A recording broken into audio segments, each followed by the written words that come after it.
محمد رسول اللہ صلی اللہ علیہ وسلم نماز پڑھ رہے ہیں، اس نماز میں آپ نے سجدہ کیا ہے، سجدے میں پاؤں کیسے رکھے ہیں، یہ بھی آج صحابہ کی محنت سے ہمارے پاس موجود ہے۔ اس لیے صحابہ کرام رضوان اللہ علیہم اجمعین کی قربانیاں یہ دین کی بنیاد ہیں۔ جن کے پاس صحابہ نہیں ہیں ان کے پاس نہ قرآن ہے، نہ حدیث ہے، نہ سنت ہے، نہ سیرت ہے۔ آپ دیکھ سکتے ہیں، ان کے چہرے پڑھ سکتے ہیں، نہیں مانتے قرآن کو، کہتے ہیں وہ کسی نے آنا ہے، اس نے رکھا ہوا اپنے پاس، وہ لے کے آئے گا۔ اور جو منافقت کرتے ہوئے اوپر اوپر سے کہتے ہیں نہیں جی ہم تو اسی قرآن کو مانتے ہیں، دیکھو جی فلاں ملک سے یہی چھاپ رہا، اور ہمارے بھی کئی بولے بالے جاہل لوگ ان کے پیچھے لگ جاتے ہیں۔ بھئی ان کا تو دین ہی جھوٹ پر مبنی ہے۔ وہ جس ابو بکر و عمر رضی اللہ عنہما کو وہ نعوذ باللہ منافق اور کافر کہتے ہیں، ان کا جمع ہوا قرآن، ان کا دیا ہوا مصحف جو ہے اس کو قبول کریں گے وہ بھلا؟ سوال ہی پیدا نہیں ہو۔ اور سنت اور سیرت دور کی بات ہے، رسول اللہ صلی اللہ علیہ وسلم کی احادیث تو صحابہ نے روایت کی ہے نا۔ ہمارے نزدیک تو اہل بیت بھی صحابہ میں شامل ہے، صحابہ ہی ہے نا، پہلے صحابہ ہے پھر اہل بیت۔ وہ خواہ نبی کی بیویاں ہوں پہلے شرف صحابیت سے مشرف ہوں گی تو تب ہی تو اہل بیت ہوئیں۔ سیدنا علی رضی اللہ عنہ یا آپ صلی اللہ علیہ وسلم کے دیگر رشتہ دار پہلے صحابی ہیں پھر اہل بیت ہیں، ورنہ آپ صلی اللہ علیہ وسلم کے کتنے رشتہ دار ہیں جو مسلمان نہیں ہوئے، صحابی نہیں بنے، ان کی کوئی عقیدت کوئی محبت ہمارے دل میں نہیں ہے۔ تو صحابہ کرام رضوان اللہ علیہم اجمعین کی قربانیاں ہیں کہ آج دین صحیح شکل کے ساتھ صحیح صورت میں ہمارے پاس موجود ہے، اور جنہوں نے صحابہ کرام کو مائنس کیا ہے ان کا سب کچھ، ان کا اسلام اور ان کا دین ایمان ہی مائنس ہو گیا۔ پھر ان کا دین کیا ہے؟ جھوٹ ان کا دین اور مذہب ہے۔ جتنا بڑا جھوٹ بولے گا اتنا بڑا ان کا سردار ہے، اس لیے بڑھ چڑھ کر جھوٹ بولتے، ایک سے ایک الگ ہی جھوٹ بولتے۔ ان کی تقریریں سن لیں، ان کو آپس میں ملا کے دیکھیں، کسی کی بات ایک دوسرے سے نہیں ملے گی، کیونکہ جھوٹ بولنے کا انہوں نے ٹھیکا، ان کا مذہب ہی جھوٹ ہے، ان کو لکھا ہوا ہے کہ جتنا بڑا جھوٹ بولے گا اتنا بڑا فضیلت والا بنے۔ ان کا مذہب، جنہوں نے صحابہ کو مائنس کیا، ان کا مذہب فحاشی اور عریانی پہ مبنی ہے، بد کرداری پہ مبنی ہے۔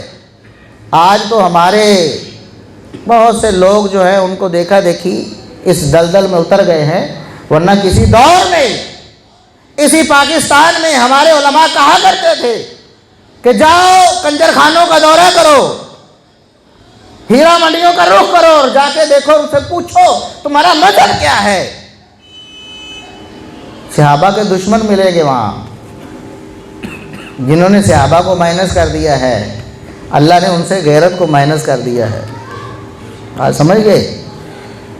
صحابہ کو جس نے مائنس کر دیا اس کے پاس دین، ایمان، شرم، حیا کچھ نہیں بچی ہے۔ اس لیے صحابہ کرام ہیں، ان کی قربانیاں ہیں تو دین ہے۔ جنہوں نے صحابہ کرام کو قبول کیا ہے ان کے پاس ہی قرآن ہے، وہی قرآن کو مانتے ہیں، وہی سنت کو مانتے ہیں، وہی سیرت کو مانتے ہیں، وہی حقیقی طور پر اسلام کے علم بردار ہیں، وہی حقیقت میں ایمان سے مشرف ہوئے ہیں۔ اور باقی سارے میرے دعوے ہیں، صرف جھوٹ ہے، منافقت ہے، حفاظی ہے، عریانی، بے حیائی، جو بھی کہہ لیں، اسلام اور ایمان نہیں ہے۔ اس لیے صحابہ کرام کی قدر و منزلت کو سمجھنا چاہیے، صحابہ کرام سے محبت رکھنی چاہیے، عقیدت رکھنی چاہیے، ان کی قربانیوں کا ادراک ہونا چاہیے، ان کے طریقے پر چلنا چاہیے، کیونکہ اللہ رب العزت نے فرمایا، ایسے تھوڑا فرما دیا ہے قربانیوں کے بغیر ہی۔ اللہ رب العزت نے فرمایا تھا تم نے یہ سمجھ لیا ہے کہ ہم کہیں گے کہ بس ہم ایمان لائے مسلمان ہو گئے، اس کے بعد اللہ تم سے قربانیاں نہیں مانگے گا، اللہ رب العزت آزمائے گا نہیں۔ صحابہ کرام اس آزمائش میں سرخرو ہوئے، اس لیے اللہ نے فرمایا فَإِنْ آمَنُوا بِمِثْلِ مَا آمَنْتُمْ بِهِ فَقَدِ اهْتَدَوْا۔ میرے صحابہ، میرے نبی کے صحابہ، اگر یہ لوگ تمہارے ایمان جیسا ایمان لائیں گے تو ہم قبول کریں۔ تب ہدایت پر ہوں گے۔ اور اگر تمہارے ایمان کے طریقے سے، تمہارے طریقے سے یہ پھر گئے تو یہ گمراہ ہیں۔ بات سمجھ آ گئی؟ جس کا ایمان صحابہ کے ایمان جیسا ہے وہ ہدایت پہ ہے، وہ ہدایت پہ ہے، اور جس کا ایمان صحابہ کے ایمان جیسا نہیں ہے وہ ہدایت پہ، وہ گمراہ ہے، وہ دین پہ نہیں، وہ اسلام پہ نہیں، وہ اللہ کے نہیں، وہ رسول اللہ صلی اللہ علیہ وسلم کا نہیں ہے۔ کیوں فرمایا؟ ان کی قربانیاں ہیں، ان کا جذبہ ہے، ان کا ایثار ہے، اسلام کے لیے ان کی خدمات ہیں۔ تو آپ دیکھ لیں آج کہتے ہمیں پتہ نہیں چلتا جی حق کیا ہے، سوشل میڈیا پہ ہم جی فلاں کو سنتے، فلاں کو سنتے، وہ تو کچھ اور کہہ رہا ہے، وہ تو کچھ اور کہہ رہا ہے۔ اللہ نے پیمانہ بیان کر دیا، جس کا ایمان صحابہ جیسا ہے وہ ہدایت پہ ہے، اور جو صحابہ پر بھونکتا ہے بھئی جو کہتا ہے نعوذ باللہ وہ گندے لوگ تھے، برے لوگ تھے، وہ ان جیسا ایمان کیسے لائے گا؟ نہیں سمجھ آئی؟ اور اللہ نے کسوٹی اور معیار قرار دیا ہے۔ آپ ایک بناتے ہیں، کیا اس کو کہتے ہیں، باٹ تولنے کے لیے، 1 کلو کا، 2 کلو کا، 4 کلو کا، 5 کلو کا، اسی سے تولتے ہیں نا، وزن کرتے ہیں۔ کسی چیز کا وزن تب ہی کریں گے جب آپ اس کو تسلیم کریں گے کہ یہ واقعی کسوٹی ہے، معیار ہے۔ اگر وہ کہے کہ یہ ترازو ہی صحیح نہیں تو کیسے تولے گا؟ نہیں سمجھ آئی؟ وہ تو ترازو کا ہی نہیں مان رہا تو تول کیسے ہوگا؟ تو جو صحابہ کو مان ہی نہیں رہا سرے سے، نعوذ باللہ ان کو برا سمجھتا ہے، تو ان کے معیار پہ، اس کسوٹی پہ اپنے ایمان کو کیسے بنائے گا؟ وہ بے ایمان ہے، اس کا کوئی ایمان اللہ کے ہاں قابل کو اللہ نے تو صاف طور پہ بتا دیا۔ اس لیے صحابہ کرام رضوان اللہ علیہم اجمعین یہ ہمارے لیے، ہمارے ایمان کے لیے معیار ہیں، دین کا وہ ستون ہیں، دین کی بنیاد اور اساس ہیں۔ اس کے بغیر دین کی کوئی عمارت کھڑی نہیں ہوتی، نہ قرآن کسی کے پاس بچتا ہے، نہ حدیث بچتی ہے، نہ سنت، نہ سیرت۔ اللہ رب العزت سے دعا ہے کہ اللہ رب العزت ہمیں صحابہ کرام کی قربانیوں اور ان کے ایثار کو سمجھنے کی، اور صحابہ کرام سے محبت رکھنے کی، ان کی عزت کرنے کی، ان کی تعظیم کرنے کی توفیق عطا فرمائے۔ اللہ رب العزت ہمیں دنیا میں جب تک ہم زندہ ہیں صحابہ کرام کی محبت اور تعظیم پر زندہ رکھے، اور اللہ رب العزت ہمیں صحابہ کی محبت میں شہادت کی موت دے، اور اللہ رب العزت قیامت کے دن انہی مقدس ہستیوں کے ساتھ ہمارا حشر کرے۔ سبحان ربک رب العزت عما یصفون وسلام علی المرسلین والحمد للہ رب العالمین۔ وَإِلَٰهُكُمْ إِلَٰهٌ وَاحِدٌ لَا إِلَٰهَ إِلَّا هُوَ الرَّحْمَٰنُ الرَّحِيمُ اللهم إنا نسألك بأن لك الحمد لا إله إلا أنت الحنان والمنان يا بديع السماوات والأرض يا ذا الجلال والإكرام اللهم صل على محمد وعلى آل محمد كما صليت على إبراهيم وعلى آل إبراهيم إنك حميد مجيد اللهم بارك على محمد وعلى آل محمد كما باركت على إبراهيم وعلى آل إبراهيم إنك حميد مجيد اللهم ربنا ظلمنا أنفسنا وإن لم تغفر لنا وترحمنا لنكونن من الخاسرين اللهم ربنا آتنا في الدنيا حسنة وفي الآخرة حسنة وقنا عذاب النار اللهم ربنا هب لنا من أزواجنا وذرياتنا قرة أعين واجعلنا للمتقين إماما اللهم يا شافي الأمراض اشف مرضانا ومرضى المسلمين اللهم يا قاضي الحاجات اقضي حاجاتنا وحاجات المسلمين